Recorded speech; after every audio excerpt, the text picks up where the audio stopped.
We have all heard of postpartum depression, but there are several other mood disorders that can manifest after childbirth. Now, research shows perinatal mental health disorders impact 800,000 people every year, and it's not just women. Here's health and wellness reporter Lauren Petty.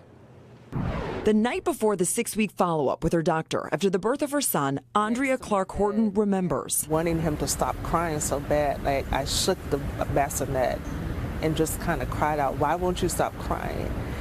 And we were both crying. And I remember going to the doctor the next day, and I just told her, "No, I'm fine, it's great, I love being a mom."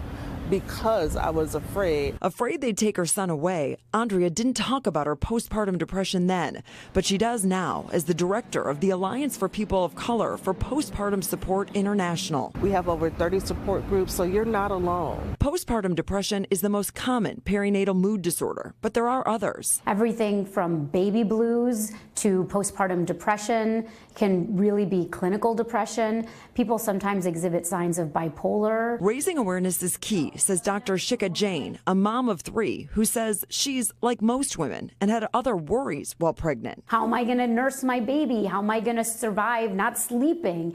Those are the things I was thinking about. I wasn't thinking about my own emotional health or my own mental health. But research shows 1 in 5 women and 1 in 10 men experience depression or anxiety during the perinatal period, which is from pregnancy to 12 months postpartum.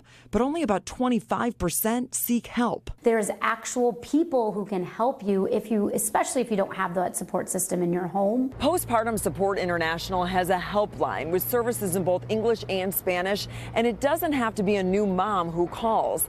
Anyone with concerns can reach out. Andrea believes cases of perinatal mental health disorders among women of color are underreported. When we feel like the system is not going to support us or is going to penalize us in a way that it wouldn't penalize other mothers if we say we're unable to take care of this child, then we don't report. That's why PSI also trains medical professionals to look out for warning signs. Even if it's not the OBGYN, the baby goes to see the doctor more often in the first year of life than mom does, right? So the pediatrician should know. Lauren Petty, NBC5 News. Big thanks to Lauren for all that information. It's also important to know your family history so you know if you are at risk, if you have a history of depression or anxiety, or if you have a partner that has a mood disorder, you may be more susceptible.